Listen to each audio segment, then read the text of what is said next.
take it to Mars. Oh, I'll stick like glue inside your mind. Just watch me break it. You're the sweet. You're falling into me, touch me. I swear you would do anything that I want. So keep us awake till the dawn. Ooh, baby, feel free. I wanna make you sweat on me.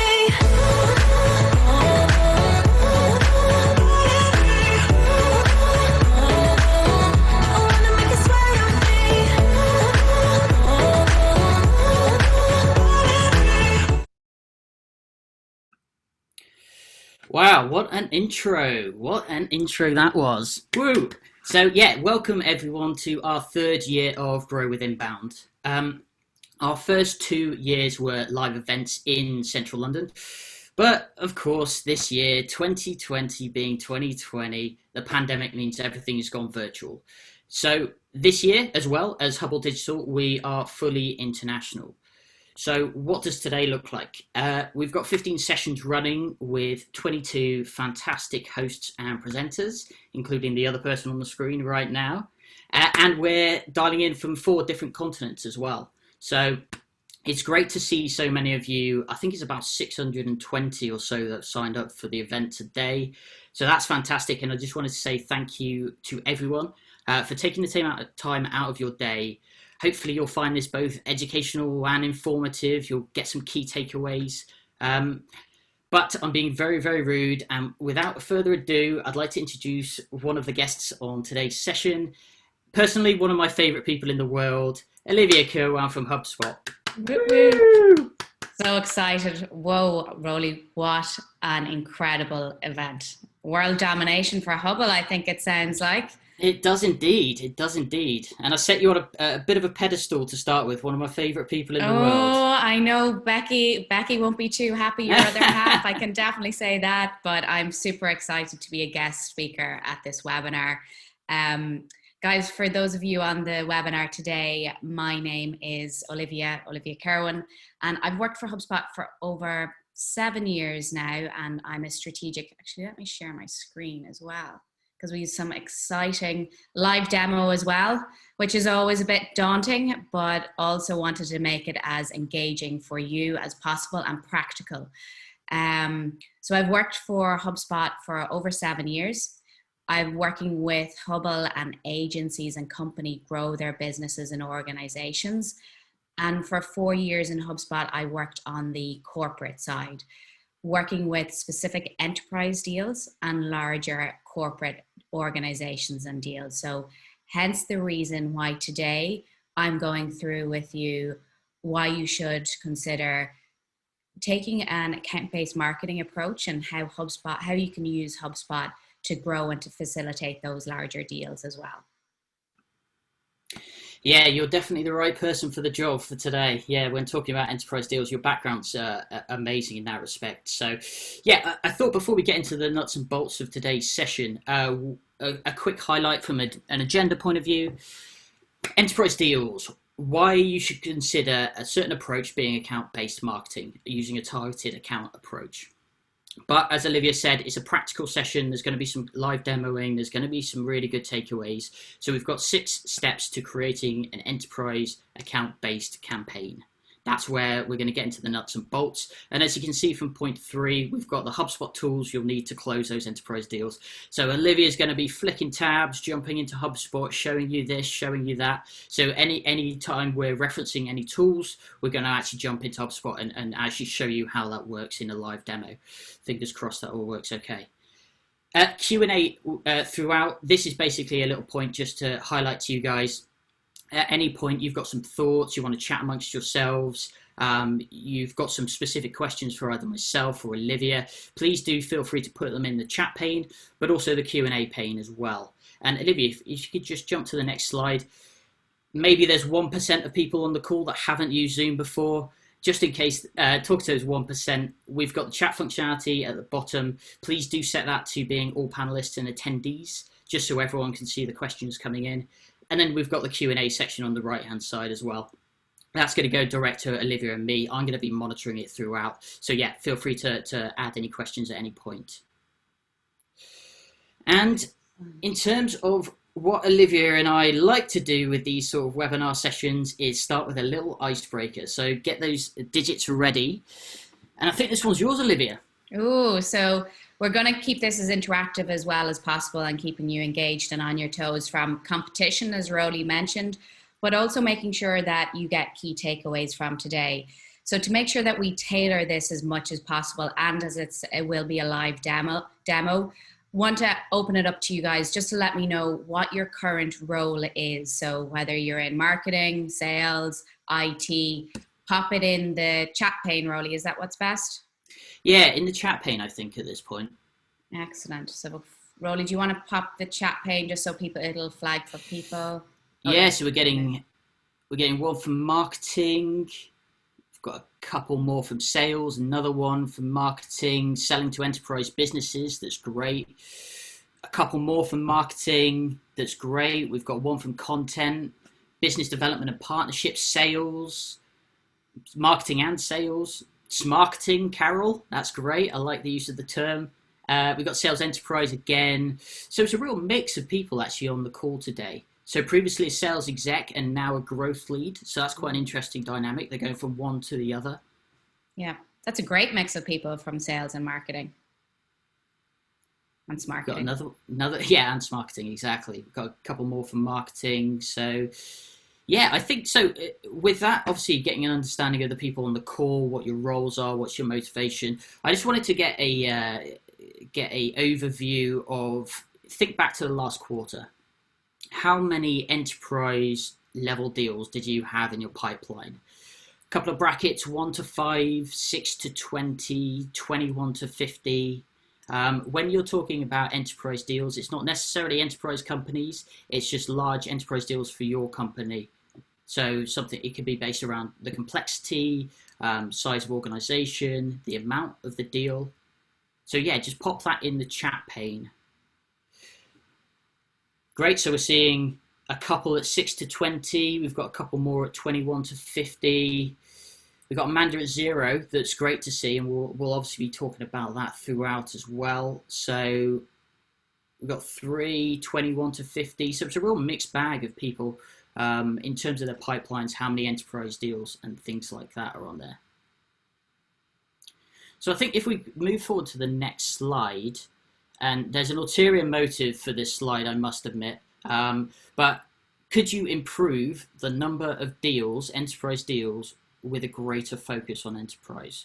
The real reason for me putting in this slide is I love a GIF. There isn't a presentation that goes out there that doesn't have a GIF in it for me. I've restrained myself for this one and only put in 2.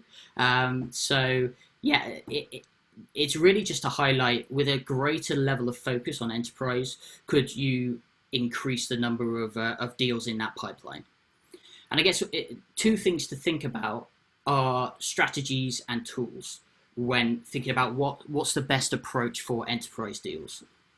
And I guess tools, obviously there's a huge amount out there, but one of the key strategies that we see works so well for closing enterprise deals is an account-based approach.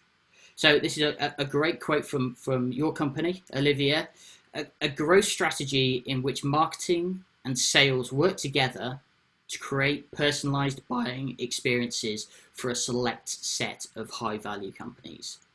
So yeah, in short, marketing, sales, creating content together, building a plan together, looking to target those accounts that you want to close at an enterprise level. And I think I'm going to pass over to you at this point, but really, I know a lot of people on the call are already going to be up and running with inbound. They're already going to be doing certain elements of that, but it doesn't need to be one or the other. Both of ABM and inbound work so well together. And the analogy, Olivia, you've got is just on point in terms of your background as well. Yeah, just to give you guys some insights, my brothers are fishermen and my husband has a fish processing factory. So, and we also use this analogy in HubSpot. So think of it as fishing, right? Inbound effectively is your fishing. You're catching everything with your website and all of your leads. So same on the fishing side of things. You've got a really large catch here, but there's everything in there. With account-based marketing, you're not taking that approach. You're actually thinking about what are the big fish that you want to go after.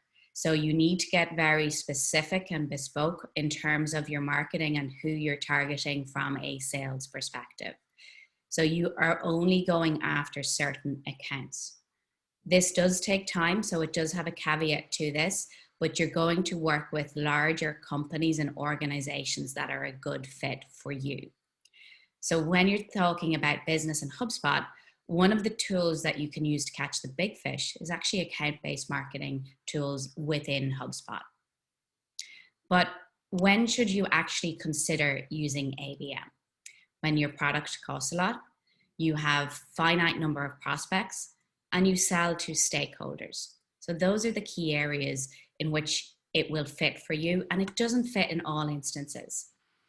Yeah, that's a really good point. And sorry to just jump in, but I guess this is a great when does it work and when should you use it? But could you give us some examples of when you shouldn't use ABM? Yep, it doesn't work for e-commerce. The reason being is that you don't have those buying stakeholders. So there's no level of that. People can just go on and buy. You don't need consultation. So it doesn't work for when someone can just pop onto your website and buy a product. So from my experience, it doesn't work on the e-commerce side. Okay. And the benefits essentially are to this is increased deal size, better collaboration. Now, what I mean by better collaboration is better collaboration internally with your task force, so with your internal team, and also improve sales velocity. Graham, I see you've actually got a question in the Q&A there. We will be addressing that later on, but the role is very important from that side of things. So as we go through this, Rowley, I'll get you to pop that question in once we come to the role side and the contact side of things. For sure. So what we'll jump into now, and this is what I want you to take away from this today. There are 6 key steps to creating an account-based marketing approach. The first step is you want to build your ABM team. So you need to have someone in sales that's dedicated towards this, and you need to have someone in marketing supporting them. That's essentially our task force. That's step 1. Then you need to think about picking your target accounts. These need to be selective.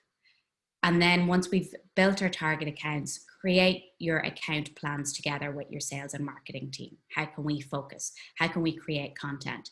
And then as Graham mentioned, what about your contacts? How do we start to attract those from high quality accounts? And we want to build strong relationships with accounts or contacts, that buying committee. And then measure and analyze our ABM results. Not everything's going to work here, and it's going to take time. So we need to get really personalized with the messaging that we're sending out. So here's some best practice tips, right? Task force, what is it? What does it mean? And what do you need to think about? The task force is simply your internal resources. You need a dedicated salesperson. So for example, Rowley, and someone within on the marketing side. Matt's also on this call. So a team needs to work together.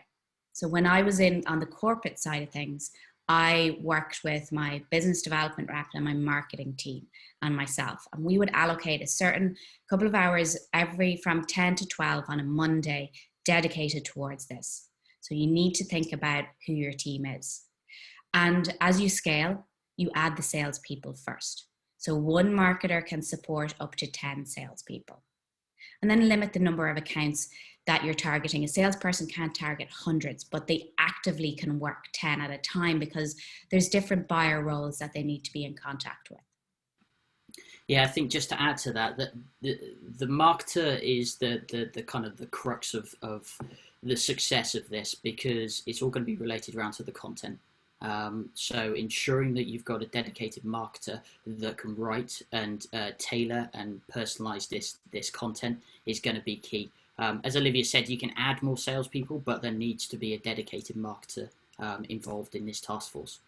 I love the name task force as well. This is where we agree to disagree, Olivia. So now we've got our team in place. What happens next? We need to pick our accounts, right? So how do you actually go about picking those accounts? There's a couple of criteria, and certainly pop some more of these ideas into the chat pane.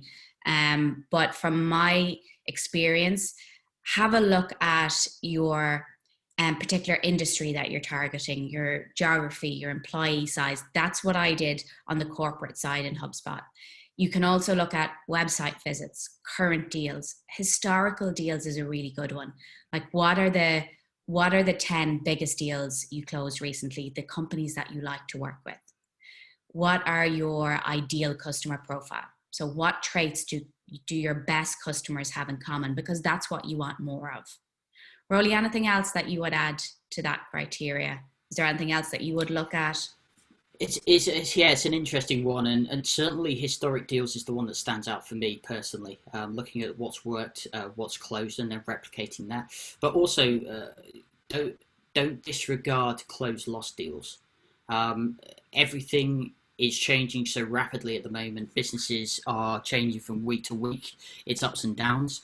I would look at closed lost. Obviously, it wasn't a good fit for your product or service, but maybe the timing wasn't right.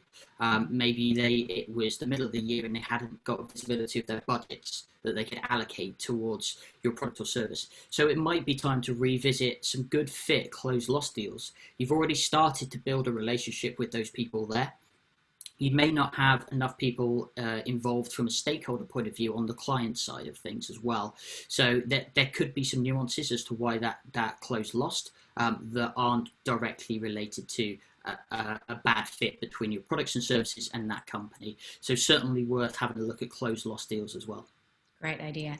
And just to give you an example as to what I've done in HubSpot, I'm going to jump into HubSpot now in terms of how do you pick those out. So I've jumped into a company level. There's over 16,000 accounts, not realistic. We need to narrow that down and have a really focused approach. So I'm currently in HubSpot in a live account at this point. And what I've done is I've built some filters over here on the right-hand side, just so you can start to see some ideas as to what I've previously done. So here I've selected industry. Number of employees is between 200 and 500. The company is me, annual revenue is greater than 10 million, and you can put maybe for the UK size as well. So that's pulling up 34 companies that I've now can target that's in my database, that's in the HubSpot CRM. So this access is all free. So I definitely recommend, think about what industry, think about, even as Rowley mentioned, those closed lost. And all you can do, you can simply just select all of those, and then you can pop them in and you can edit and pop them in as a target account. So now what we've done is we've actively added these as target accounts for me to work and for me to, that I've identified. So this is one example as to how we would do that. So that's picking our ideal accounts. But the most important thing is that marketing and sales are aligned, right? So you want to make sure that we know what we're targeting. I think I've jumped forward there. I have indeed. And what we're looking at also is once we've identified them, we want to make sure that we've got a home. So where do all of these target accounts go? Into our target accounts field within here. So here you can see this is filtered on me. This is where your enterprise deals are going. This is what we're focusing in on, right? You've now built your team. You have identified some target accounts, and now we're looking at a centralized home base for all of those target accounts for helping to close with larger enterprise deals. So I've got 27 here, got 15 with open deals, the deal value, but you can see I'm missing quite a lot. I'm missing 20 from the buying role and 22 from the decision makers. So I need to do a lot of work on this. Here's the list of all the companies that I'm targeting. And on the left-hand side here, you can see if I have no meetings, no open deals, who are the blockers associated with that account. And if I want to drill down into one specific, we'll take Disney. I don't think anybody will be going there. But what we want to do is, right, what activity has been had this month? So far, I've only had one meeting and one new contact. We've Claire here. There's no buying role associated with Claire. And this comes back to Graham's point. So we want to maybe put Claire as the decision maker, as the buying role. So we're going to have to create specific pieces of content for Claire because of who she is and what she's engaged in. So this unifies everything from both sales and marketing. And I'm identifying the accounts within here. I love in that section, Olivia, how you've got the from a client side of things, you've got the stakeholder section, but then you've got the internal stakeholders as well. Who's emailing who? Certainly where you scale up to multiple salespeople on accounts, understanding what these different salespeople are sending and emailing and calling, and whether they're having conversations with other potential buying stakeholders within that client is key. So I really like that this has been built out within HubSpot. It's the one-stop shop for both marketers and salespeople. Yeah, we've got a very active chat pane as well. A couple of comments from Lars as to he's put out a great suggestion about he doesn't necessarily like the name account-based marketing because there's a bit of a focus around revenue. Obviously, I came back with I love that idea. It should potentially be account-based execution or something like that. But not to forget about the importance of marketing as part of this task force, as part of the success of account-based marketing, account-based execution, whatever phrase you want to call it out. Yeah. Rowley, anything else in the chat pane or questions that popped up that we can identify as we're kind of halfway through? Yeah, Josephine was talking about a couple of ways she looks to target accounts and chooses those. So she looks at the international presence, so any affiliates, transportation expenses, turnover, and turnover growth. So I think there's a couple of industry specific ones within there, such as transportation expenses. Obviously, that's related to the company that Josephine works for and what she's selling. But it's good to see some alternatives in there outside of just kind of revenue growth, locations, something like that. Excellent. And any other any questions? Not as yet. We had obviously Graham's one that we're coming to in a short while, but yeah, very much. If you guys have any questions, please do pop them in the chat pane. We'd love to live answer those and potentially touch on some of the tools that might help them. Excellent. So we've got our team, we've identified our target accounts who are working on. HubSpot will also do that automatically for any inbound leads as well. So we'll also support with that as well to save the marketer time and the salesperson. But Lars, I definitely agree. ABM is a bit of a buzzword, but it's really working enterprise deals effectively, I would say. So now what we want to do is once we've identified who we're targeting, we want to build account plans. So who do you want to be attracting? What type of content do we need to write? Where do we need to focus on the common buying committee members? So a decision maker needs different pieces of content than your champion, your budget holder, your blocker. And Graham's question was, how important is the role that instant messaging plays in the customer relationship journeys, i.e. WhatsApp with a sales rep? Definitely varies.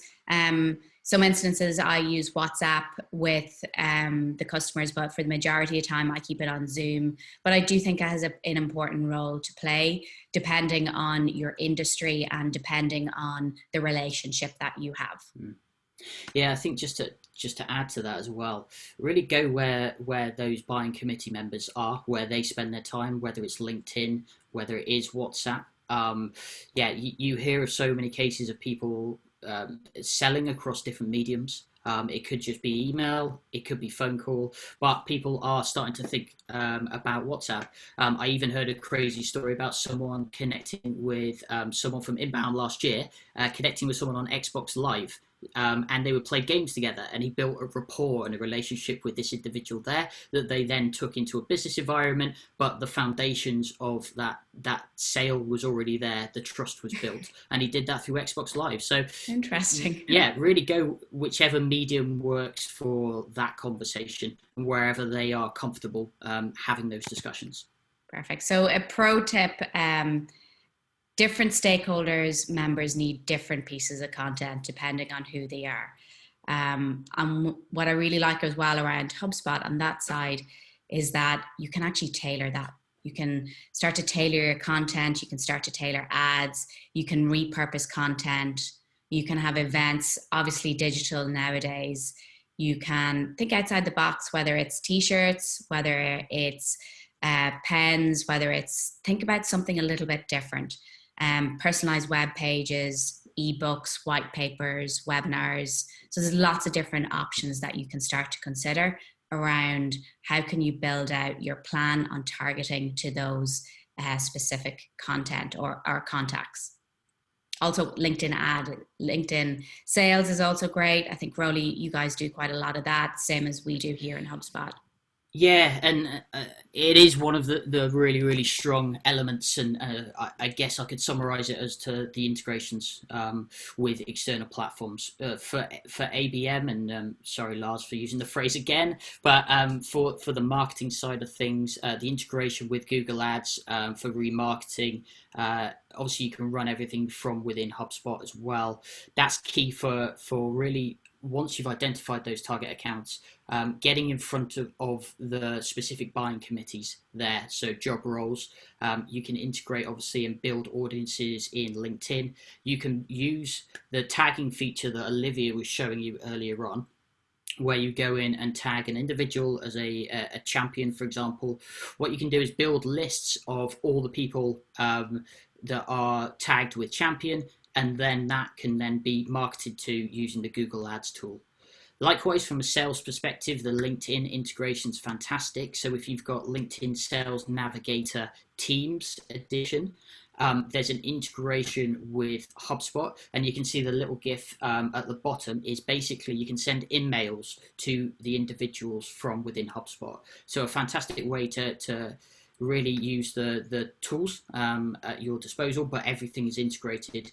They're all going to be feeding into that one central HubSpot customer view and timeline.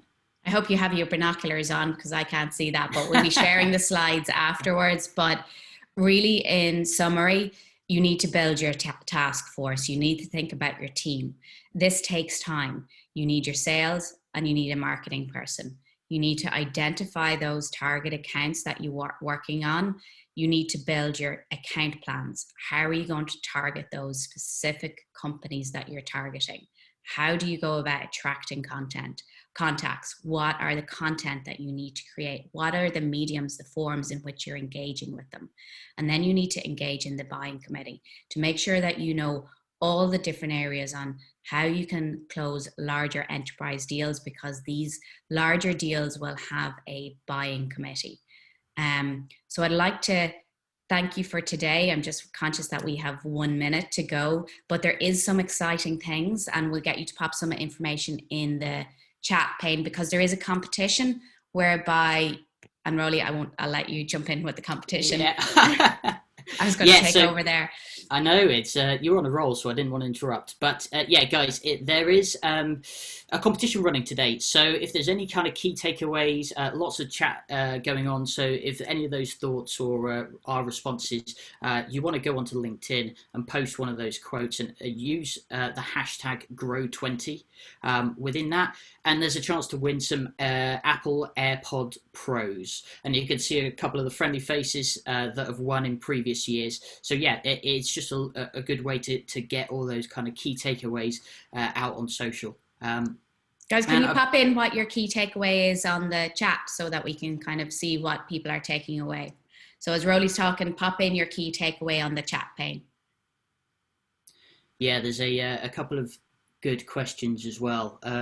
One, just to say, is there a way in HubSpot you can make an activity plan to nurture? She then stops, but I presume it's to nurture those targeted buying committees. Yeah, absolutely. So what you can do is you can, in the tasks side of HubSpot, you can have different queues for the different buying roles within HubSpot, and then you can nurture them effectively. So you can have different tasks for different types of people within the buying roles, and that can be very specific and targeted. So we've got another one as well. How does ABM work if you're a small company, 4 people, and 1 person does marketing and sales? Oh, it's going to be challenging, but you can do it. You need content. ABM works really well for small companies. The only thing, the caveat I would say is it does take time. You need to be really focused. focus, maybe as Rowley had said, start with your closed lost accounts, reevaluate those, have a look at the buying committees, have a look at the content you already have, because it's going to take a bit of resources. So think about the content that you have so you can repurpose it, Amanda. Perfect. And Carol brought up a really, really good point. ABM isn't for everyone. There's no reason to force this approach on the company if it isn't a good fit. I think that couldn't be more spot on. Excellent. Exactly. Really great one there. Attract contacts from high value accounts and work closely with marketing and messaging on the content. That's excellent. Great takeaway. That's my favorite one. Wonderful. So, guys, just while more questions and thoughts and comments come in, I just wanted to promote our next session, and it is a fantastic session. So, as you can see on the screen, we've got a great chat with Bob Disley, our CEO, and the VP of Sales and Marketing and Director of EMEA, so Olivia's boss, basically, Christian Kinnear. It's going to be a fantastic session. It's going to be looking at all the updates coming up from HubSpot. That starts at 11. So yeah, feel free. So potentially in just under 15 minutes. So go grab a coffee. Indeed. And post with your key takeaway on LinkedIn and put that hashtag grow20, and I will see you there at the next session. Matt's popped the link into the chat pane for the next session, so it's super easy. Just go and click on that, and in 15 minutes you'll be able to watch Christian and Bob have a great fireside chat. So yeah, lastly, I just want to say a big thank you to Olivia. It's been a great session. Thank you to everyone else that's joined and stayed till the end. Thanks for all your comments. It's been a really good one, and we'll be sharing everything afterwards, the recording, the slide deck, and if we didn't get to any of the questions, we'll respond via email. So thanks so much, guys. Thank you, Olivia. Cheers. Take care. Thanks a million.